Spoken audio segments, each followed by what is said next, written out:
This is a conspiracy channel. Tape 1. Welcome to the Hush channel.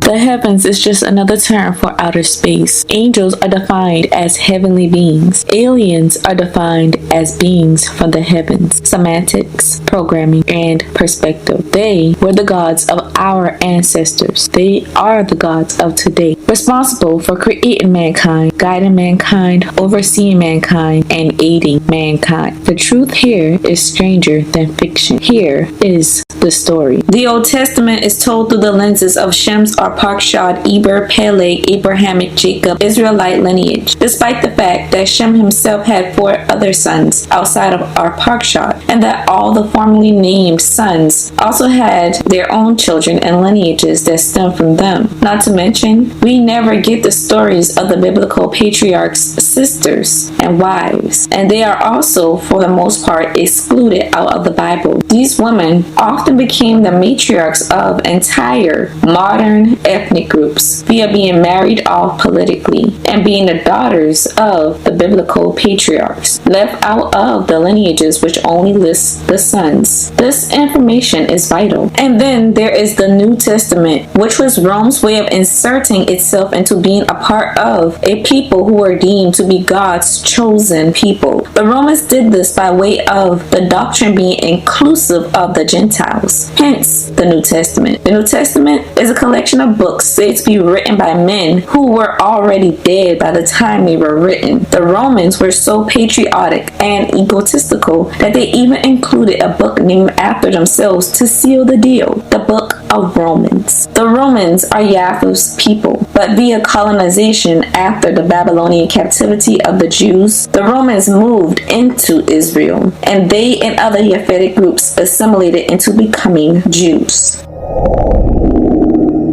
May God enlarge Yafeth, and may he dwell in the tents of Shem. May God enlarge Yafeth, and may he dwell in the tents of Shem, and may Canaan be his servant. Genesis chapter 9 verse 27.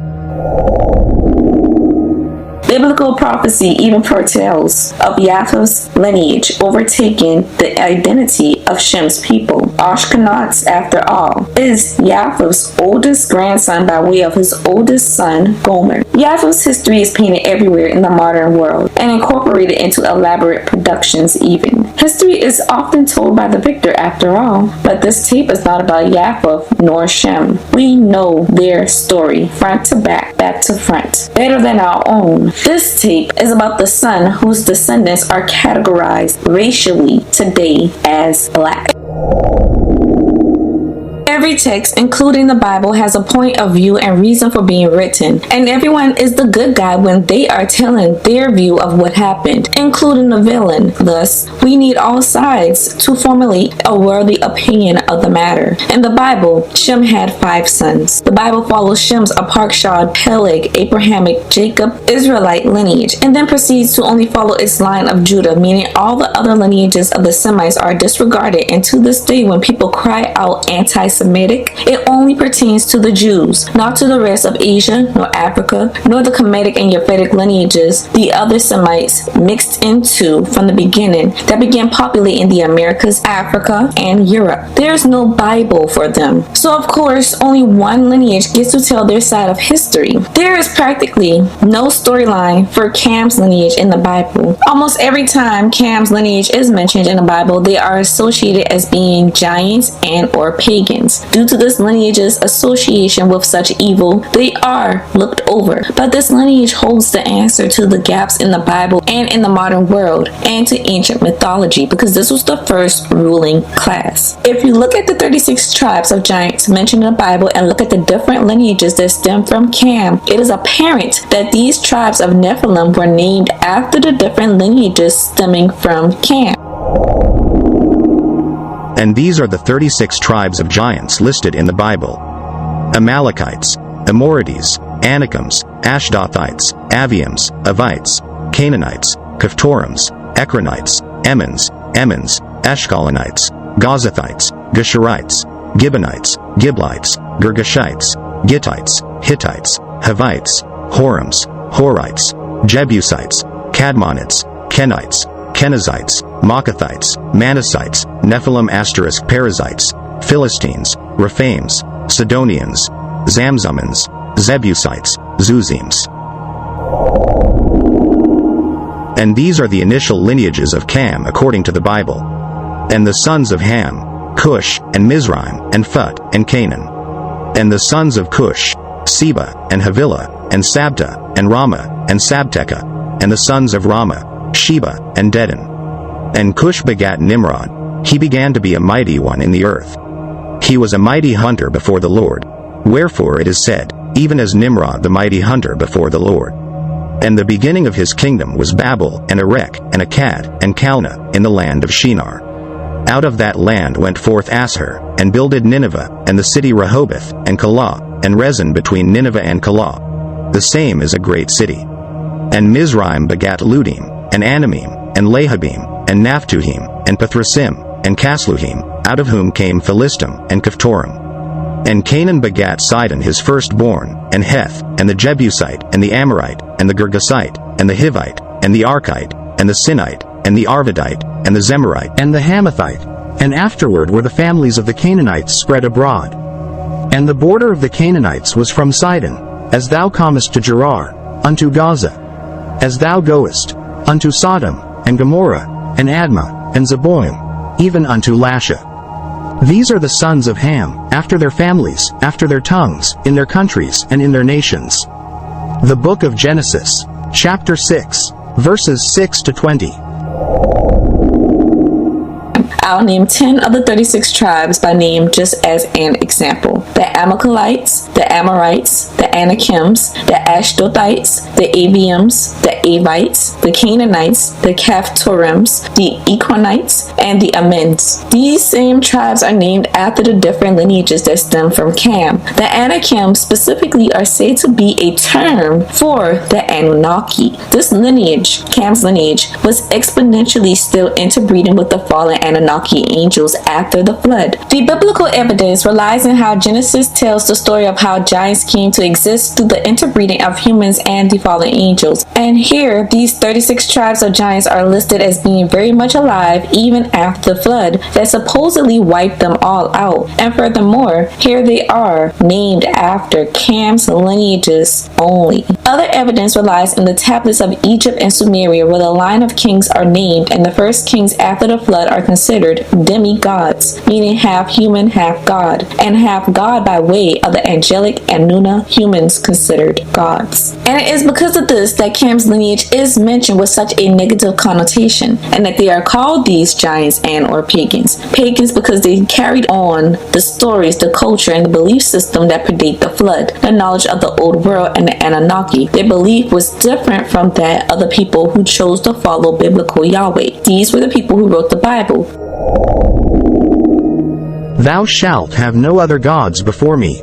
Thou shalt not make unto thee any graven image, or any likeness of anything that is in heaven above, or that is in the earth beneath, or that is in the water under the earth. Thou shalt not bow down thyself to them, nor serve them. For I the Lord thy God am a jealous God, visiting the iniquity of the fathers upon the children unto the third and fourth generation of them that hate me. The Book of Exodus, chapter 20, verses 3 to 5. The term pagan just means that somebody is of a different belief system. So of course, Cam's lineage was referred to as pagans to the writers of the books of the Bible. These people, however, were what we would consider enlightened. Enlightenment brought the wherewithal to connect and command the nature around and within them, allowed them to know how to communicate with the Anunnaki and know their likes, their dislikes, how to appease them with herbs and stones and days and so forth, were necessary to align to clearly communicate or exchange favors with these fallen Anunnaki angels. So contrary to popular belief, the gods of pagans mentioned in the Bible were not made up gods. They were the deities, the first humans prior to the Great Flood deemed as gods. These were the Anunna, a broad term that encompasses an array of different species of beings not from Earth who descended down onto Earth and played a part in the cultivation of this planet, the creation of mankind, the animals, the plants, and the earth, giving Given their advanced nature and their contribution and creation of mankind, of course they were deemed gods. This is spoken of in depth on the first creation tapes of this channel. These pagans of the Bible never forgot these entities, and those who are a part of ethnic groups and cultures which are typically associated with the practice of sorcery are groups of whom derive from such groups. Cam's lineage specifically were the most disobedient in regards to turning their backs on the entities who fought on mankind's behalf to be liberated and have free will. They refused to turn their backs on the entities who risked going down in history as evil fallen angels. Cam's lineage were the ones who never forgot, and for good reason. This knowledge, or what is oversimplified and deemed sorcery and black magic in modern day, is the forbidden knowledge the Anunnaki shared with the first humans that Cam and his lineage did not let go of as instructed to by the Anunnaki leader figure Enlil, who placates as biblical Yahweh in modern day. Cam, after all, lived before, during, and after the flood. He was 200 years old when the flood began. He did not get one side of the story. He was there for it all. The Book of Giants is an apocryphal Jewish book which expands upon the Genesis narrative of the Hebrew Bible in a similar manner to the Book of Enoch. These two texts, in combination with the books of Jasher, Jubilees, Genesis, and the Mesopotamian narratives, paint a very vivid picture, a more complete picture than the Bible allows. As it pertains to this tape, we look to the Book of Giants and the Book of Enoch, chapters 15 to 16. The 200 angels seized 200 donkeys, 200 asses, 200 sheep and rams of the flock, 200 goats, 200 beasts of the field, from every animal, and from every bird, for experiments in inbreeding with humans, and all types of miscegenation. As a result, monsters were created amongst all the perversions, due to mingling animal seed with mortal women. The Book of Giants. Wherefore have ye left the high, holy, and eternal heaven, and lain with women, and defiled yourselves with the daughters of men, and taken to yourselves wives, and done like the children of earth, and begotten giants, as your sons. And though ye were holy, spiritual, living the eternal life, you have defiled yourselves with the blood of women, and have begotten children with the blood of flesh, and, as the children of men, have lusted after flesh and blood as those also do who die and perish. Therefore have I given them wives also that they might impregnate them, and beget children by them, that thus nothing might be wanting to them on earth. But you were formerly spiritual, living the eternal life, and immortal for all generations of the world. And therefore I have not appointed wives for you, for as for the spiritual ones of heaven, in heaven is their dwelling. And now, the giants, who are produced from the spirits and flesh, shall be called evil spirits upon the earth, and on the earth shall be their dwelling. Evil spirits have proceeded from their bodies, because they are born from men, and from the holy watchers is their beginning and primal origin. They shall be evil spirits on earth, and evil spirits shall they be called. As for the spirits of heaven, in heaven shall be their dwelling, but as for the spirits of the earth which were born upon the earth shall be their dwelling. And the spirits of the giants afflict, oppress, destroy, attack, do battle, and work destruction on the earth, and cause trouble. They take no food, but nevertheless hunger and thirst, and cause offenses. And these spirits shall rise up against the children of men and against the women, because they have proceeded from them. From the days of the slaughter and destruction and death of the giants, from the souls of whose flesh the spirits, having gone forth, shall destroy without incurring judgment. Thus shall they destroy until the day of the consummation, the great judgment in which the age shall be consummated, over the watchers and the godless. Ye shall be wholly consummated. This is written in the first book of Enoch, chapters 15 to 16. It is in the Book of Giants where it is told that the angels not only mated with humans, but also the creatures of the air, the land, and the seas. Now, observing the oldest belief systems, there are common parallel stories and characters who, despite their difference in names and their image being appropriated to the people recording their stories, their abilities, their personalities, their nature, their storylines, these are the same. This allows cross-referencing to pin down a realistic account that paints the world of the old as a much more fantastical era. era and time. It turns out that the creatures of what we now label as mythology were not myth at all, and instead, these were the children that were the results of the transgression spoken of in the Book of Giants and Genesis. The transgression being the mating of the Anunnaki and humans and animals. The results were beings such as fauns, sphinxes, werewolves, minotaurs, chimera, flying horses. These beings were half human, half Anunnaki, or half Anunnaki and half animal. These same creatures would then go on to interbreed with each other as well as humans, and then their children would mate with other mixed species creatures as well as humans and animals, and this cycle would repeat for many generations, resulting in numerous combinations of anthropomorphic beings. Today, when people see them or hear myths about them, the descriptions of these hyper mixed entities are simply called monsters. People simply cannot imagine how this would look. These variations occur because there are different species of fallen angels, or the Anunnaki. The variations most are familiar with are those that align with the different types of angels, with certain angels having multiple eyes, wings, and even multiple heads,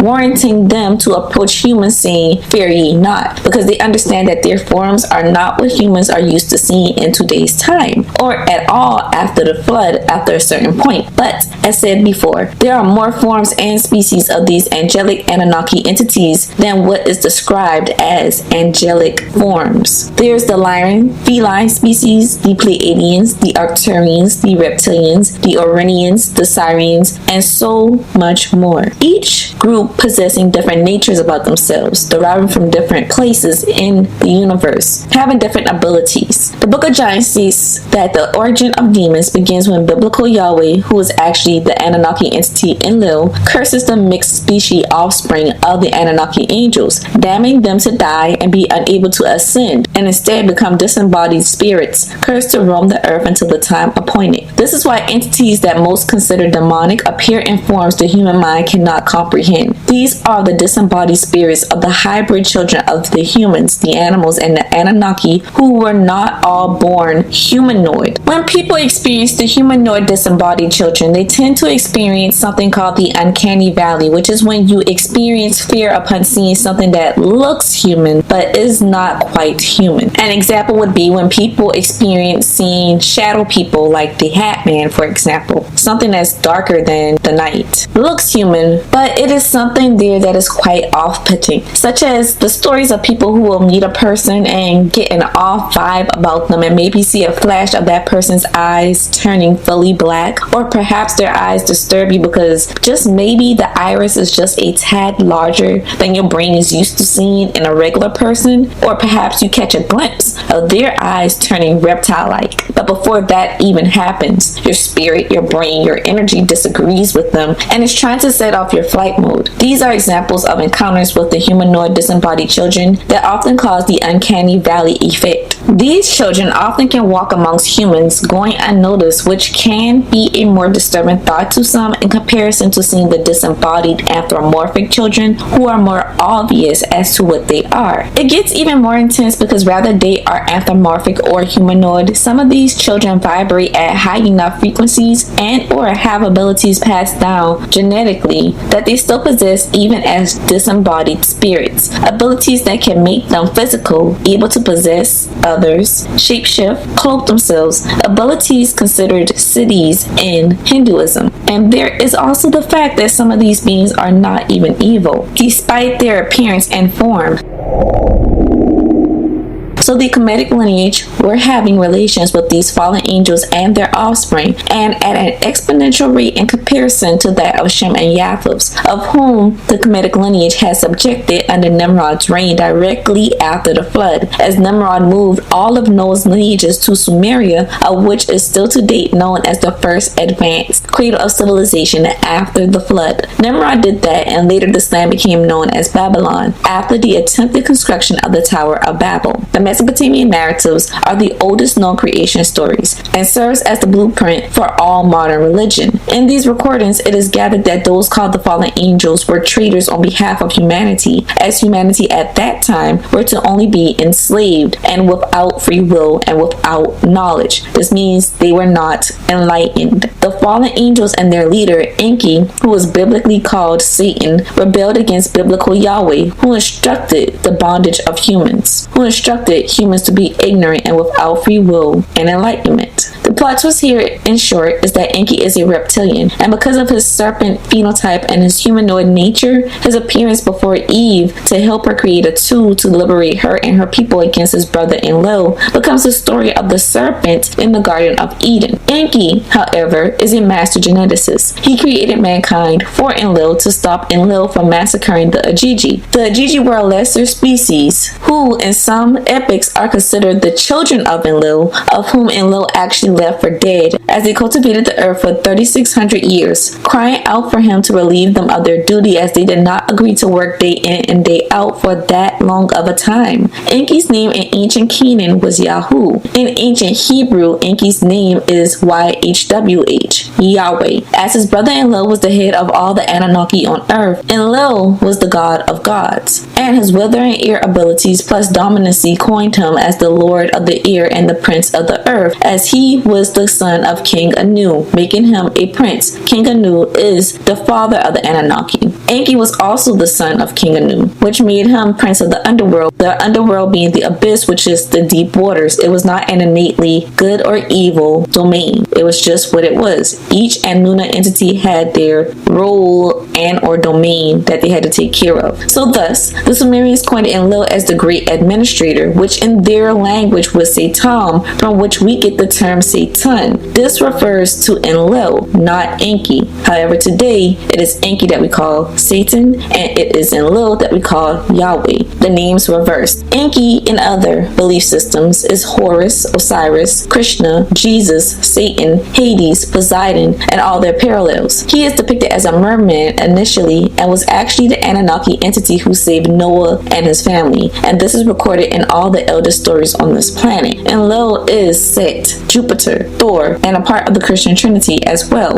This is the deity that is typically the highest deity or equal to the highest deity or a son of the highest deity, often characterized by being the evil son or brother, but somehow still superior to the other gods. Enlil was very short-tempered and black and white about everything, and also considered humans only good for being laboring mindless slaves. So when Enki genetically modified humans to be able to reproduce and have free will and knowledge, he went against Enlil's way, and this spiraled into Enlil trying to wipe humans out via multiple floods and famines, and then eventually just an all-out world flood. This is also why it is said that humans are born into sin, because we were never supposed to be born without aid of the Anunnaki birth goddesses. Enki genetically modified us to be able to do so. The Anunnaki who stood on Enki's side were called evil and fallen angels because they challenged Enlil and were kind to the humans, because these same fallen angels were the angels that walked amongst the humans, worked alongside the humans, and interacted with the humans. The angels that stayed on the side of Enlil were the ones that had minimal contact with the humans. Interaction does defeat prejudice after all. It should be noted that in these epics, Noah is an avid follower and dear friend to Enki. It is not until after the flood, when compromises are made between Enki and Enlil and their followers, as well as with Noah, that Noah proceeds to follow Enlil. And at this point, it is a matter of self-preservation on behalf of his family and future descendants, mankind. It is also because Enki never wanted Enlil's place. He never wanted to go against Enlil. Enlil is stubborn, and Enki did not appreciate the way Enlil treated humans. Remember, humans were like Enki's babies because he created humans. So Enki did what was necessary to liberate humanity, including the risk of being at odds with his brother. In the epics, nobody is damned to hell. All the Anuna go back to their given domains to perform their given duties across the world. Even if their domains is in the underworld, that's where they went to be. Noah accepts that Enlil wants to be the only Anuna worshipped. Noah has seen what Enlil can and will do if this does not get obeyed, and he rolls with it. Mind you, his children were there for all of this. Cam chose violence and did not choose to just roll over. In certain scripture, we read that the offspring, these giants, were evil to mankind, but it is more plausible that two things are true at the same time here. There was obviously a sect of people and heavenly beings who were disgusted by the mixing of species going on between the Anunnaki and the first humans. So opposed were the sect of Anunnaki and the first humans against the opposing side that they felt it was in their right to speak out against, to agitate and even cause harm to those that they considered to be committing a grave sin. In return, these offspring, while religiously they are deemed evil, they are still half angel, that is half Anunnaki. They still possess power, and of course their Anunnaki parents are still angels despite being positioned as fallen and evil, which is simply a perspective, not a fact here. These mixed species beings would of course harm those who sought to harm them. We see this in correlation to mixed race children in modern times. There are humans who are opposed to the mixing of races, and if said mixed race children speak out or defend themselves against races, if the races are the victors that tell the story, then these mixed race children and their parents are considered sinners and abominations, and thus spoken of in a negative regard. And if the stories that provide the perspective of the mixed race children and their parents are eradicated from history altogether, latter generations will innately believe the victor when they say that these children and their parents were abominations, that they were violent, and that their parents were committing a grave sin by race mixing. So yes, some of these mixed species beings were violent towards humans, but likely as a response to being discriminated against and or attacked. They were not violent towards all humans, but figuratively in the Bible it says that the children ate their mothers, when in fact the children likely ate those who were human like their mothers, because those humans hated them and their mothers for conceiving the children of the Anunnaki. I would also like to point out that human men at the time were not crazy about having children, nor the women who bore their children, as we see in the book of Jasher chapter 2 verses 19 to 22. For in those days, the sons of men began to trespass against God, and to transgress the commandments which he had commanded to Adam, to be fruitful and multiply the earth. And some of the sons of men caused their wives to drink a draught that would render them barren, in order that they might retain their figures, and whereby their beautiful appearance might not fade. And when the sons of men caused some of their wives to drink, Zillah drank with them. And the childbearing women appeared abominable in the sight of their husbands as widows, whilst their husbands lived, for to the barren ones only were they attached. There is nothing new under the sun. You see men today slandering women with children, rendering them undateable, undesirable. You see human men today who will be happy with a woman for years, but as soon as a child arrives in the picture, married or not, you see the couple split. History repeats, except in these days the angels walked amongst mankind, and those same women that these same human men left for childless women who they deemed undesirable, these were the same women that the angels wifed and conceive more children with. And it is in the nature of man to throw something away, and as soon as somebody else better treasures it, the man suddenly wants what he deemed as trash back, and or suddenly has some animosity towards the one who collected treasure that was mistaken as trash. So here goes tension between a sect of humans, not all, but a sect of humans doing a specific thing, and the angels. End of tape 1.